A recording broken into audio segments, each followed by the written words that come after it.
ప్రసూతి సెలవును ప్రొబేషన్ వ్యవధిలో లెక్కించండి. ప్రసూతి సెలవును ప్రొబేషన్లో అయితే లెక్కించినట్లయితే కొంతవరకు ఉపశమనం అయితే ఉంటుందని చెప్పేసి ఉద్యోగులు కోరుకుంటూ ఉన్నారు.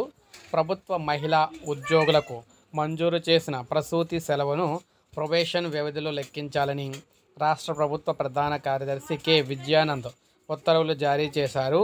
ఈ మేరకు రాష్ట్ర సబార్డినేట్ సర్వీస్ మనకి నియమావళిలో ఈయనైతే సవరణలు అయితే చేయడం అయితే జరిగిందనమాట.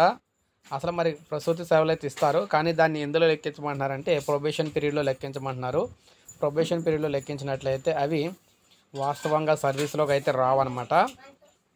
సో మొత్తం మీద ఈ విధంగా సర్వీస్ రూల్స్లో నియమావళిలో మార్పులు అయితే చేసి ఈ విధంగా ప్రసూతికి సంబంధించిన సెలవుల్ని ప్రొబేషన్ వ్యవధిలో లెక్కించడం అయితే జరుగుతుందని చెప్పేసి ఏపీలో చెప్పడం జరిగింది ఉద్యోగులందరికీ. సో ఇప్పుడే మనకు అప్డేట్ అయితే వచ్చింది. ఒక లైక్ చేయండి, సబ్స్క్రైబ్ చేసుకోండి, మన ఛానల్ సబ్స్క్రైబ్ చేసుకొని ఫాలో అవుతానండి. ఇలాగే మీకు మన ఛానల్ ద్వారా లేటెస్ట్ అప్డేట్స్ అందిస్తూ ఉంటాను నేను.